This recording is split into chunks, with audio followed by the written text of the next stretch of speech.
Hello everyone, welcome back to my channel. And for those who are new here to my channel, my name is Angeline, and for today's video, we are gonna talk about checklists from your petitioner and from your beneficiary, checklist for your upcoming interview that you need to gather. And for today's video, we are gonna try to speak English because some of my viewers here, they don't understand Tagalog. So I'm gonna try my best to speak English so you all guys can understand what I'm saying. Okay guys, so let's start. This checklist is from your petitioner. This first checklist is from your petitioner that you need to gather, and you need to prepare for your upcoming interview. If your petitioner is from USA, you need to tell these all documents to your fiance so he can get all these requirements and send it to you in the Philippines. Okay, first, you need to get your passport photocopy of your petitioner. Passport photocopy, 4 pieces. And your petitioner birth certificate photocopy, 3 pieces. And if he is divorced, you need to get his original divorce decree or certified copy. Guys, you need to send to your beneficiary your divorce decree if you are divorced in your country. Because if you don't send the original, your beneficiary gonna have a problem on his interview, and you really need to give or send to her your original divorce decree via mail. You can use FedEx to send your original documents. And then your tax return. Get your tax return and send it to your fiancé in the Philippines or wherever she lives. Your tax return, it can be photocopy, guys. So you don't need to send the original tax return. And then from your petitioner, it's all from petitioner, guys. First, you need to send to your beneficiary your W-2 and your bank statement, and then your 3 months pay slip, and then your intent to marry. And then remember, guys, your intent to marry should be updated. You should put a new date on it and address it where your beneficiary gonna take her interview. Let's say your beneficiary is from Philippines. So you need to address your intent to marry in the Philippines. You need to put the U.S. Embassy Manila on your intent to marry, and put updated date and sign it and send it to your beneficiary here in the Philippines. You can get a lot of form from Google. You can search intent to marry form, and you can print out, and then you can put a date and your signature and send it to your beneficiary. And then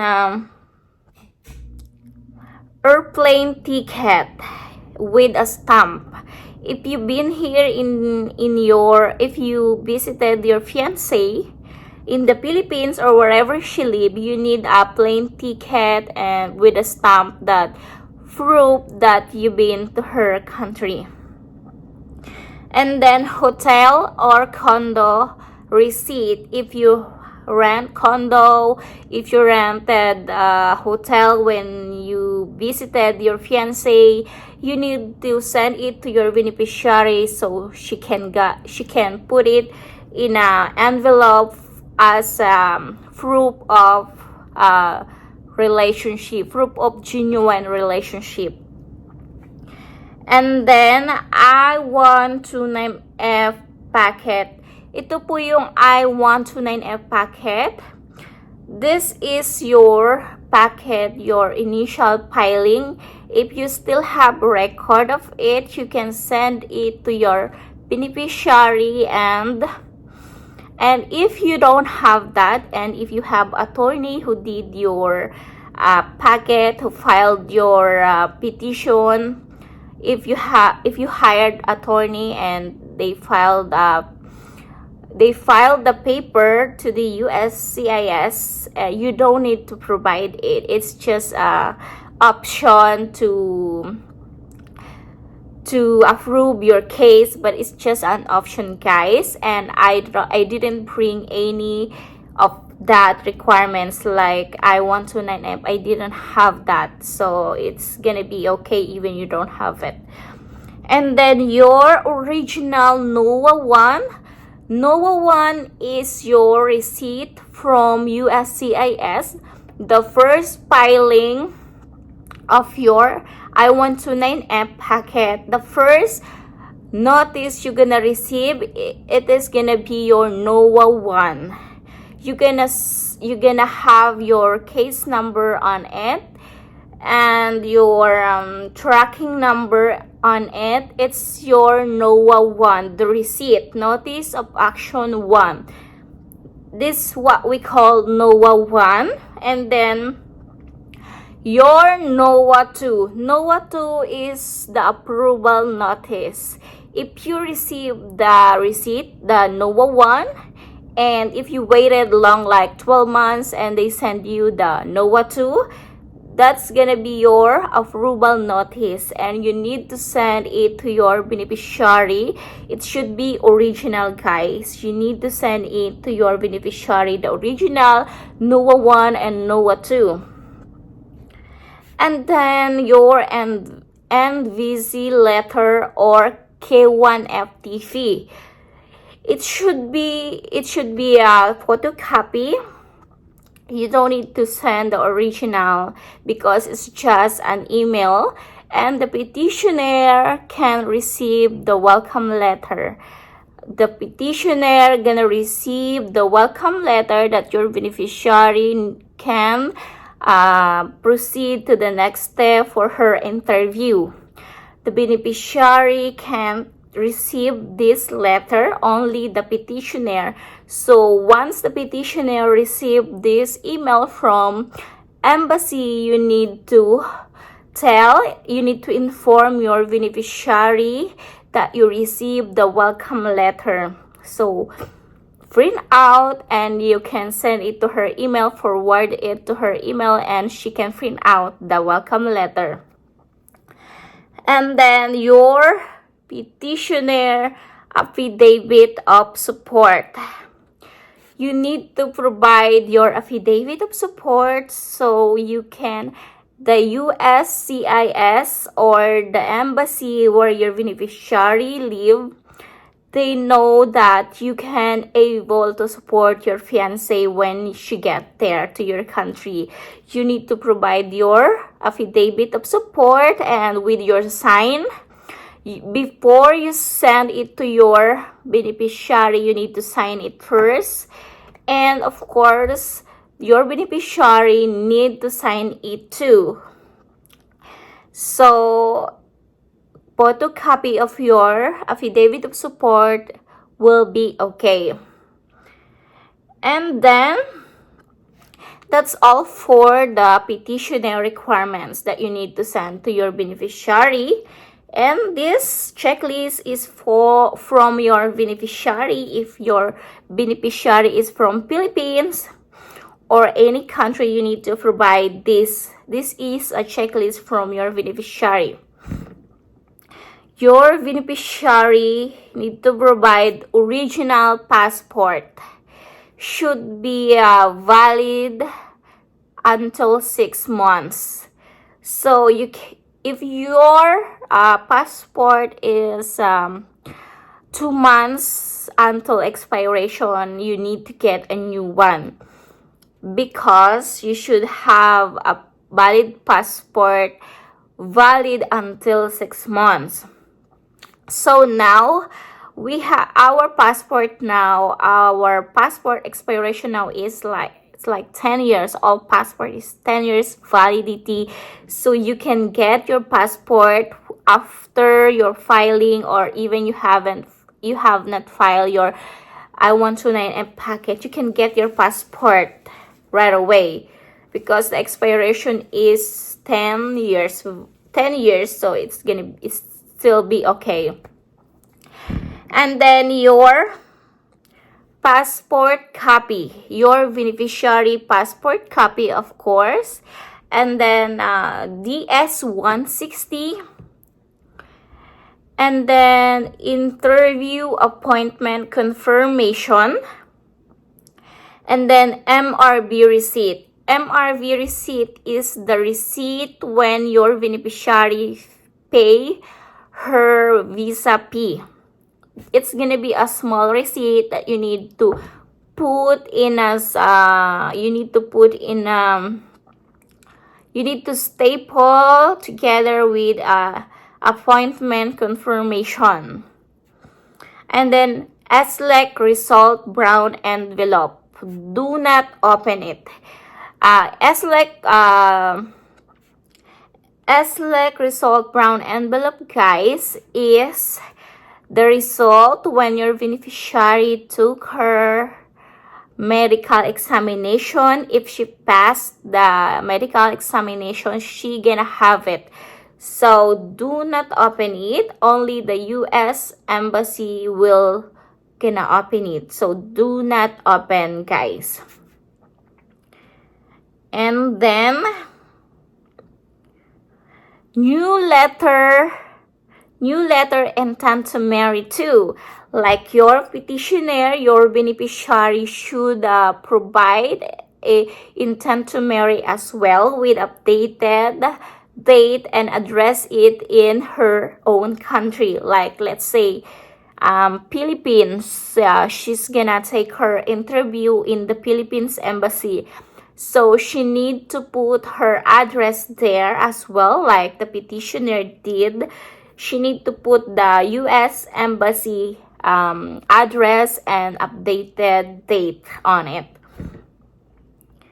And then PSA birth certificate, the original. If your beneficiary is from Philippines, she need to get her original birth certificate. We call it here in the Philippines PSA. And if she is late registered, you need to get her approved that she is on the paper. I mean, if she is late registered, she need to prove evidence that she is the real name and her birth certificate.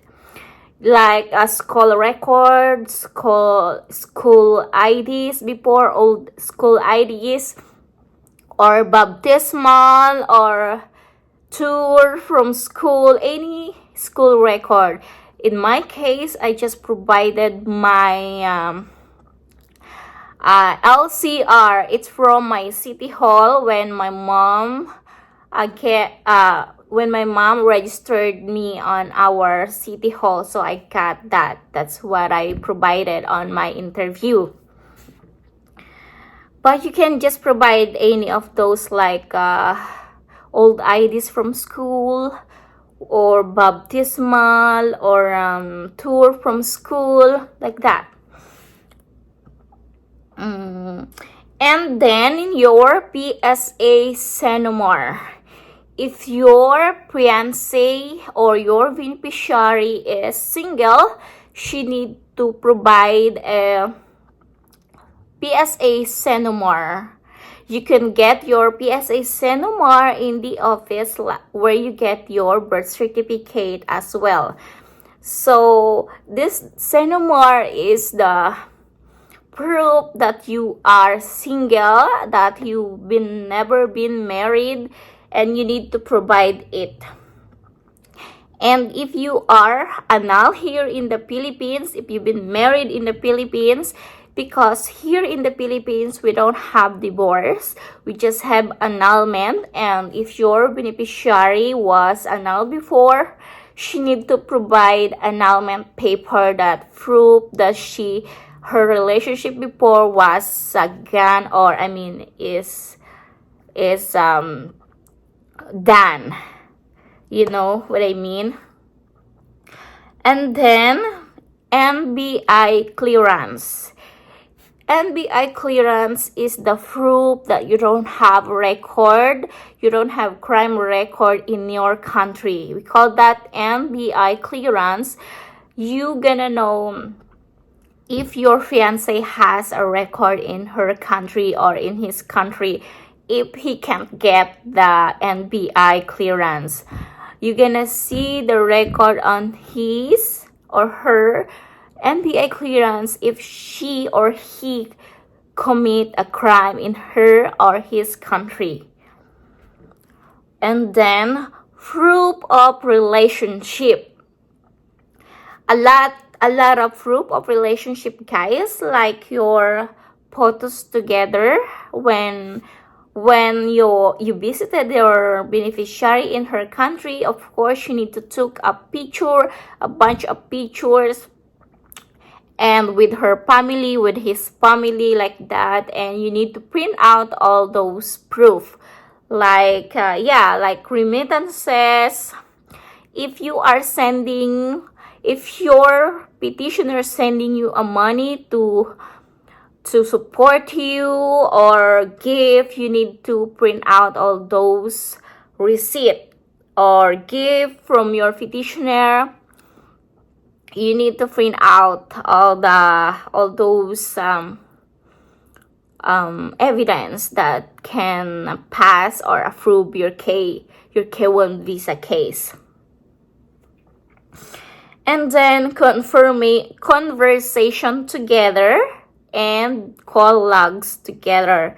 If you guys are talking, like me and my fiance, we always talking every day, and we do video call, and of course we can't do a lot of conversation because we do a video call. And you can just provide just a small, like maybe like 5 pages of conversation. You can do like two pages every month, like that. I did the same. I just print out 2 pages every month, and 2 pieces every month of our call logs as well. And then of course, if you have a photo screenshot, while you guys are talking and you feel like you're cute and you took a picture of you guys, you need to print out all those pictures screenshot, so your case will be approved, and the consulate will think that your relationship, guys, is genuine and not fake. Okay, so that's all, guys. I hope you guys like my video. Don't forget to like this video and send it to your fiancé or petitioner, so they have idea what documents they need to gather for their upcoming interview. And I hope you guys approve for your interview, and you guys be together soon. And have a nice day, guys, and don't forget to subscribe my channel, and God bless you. Bye.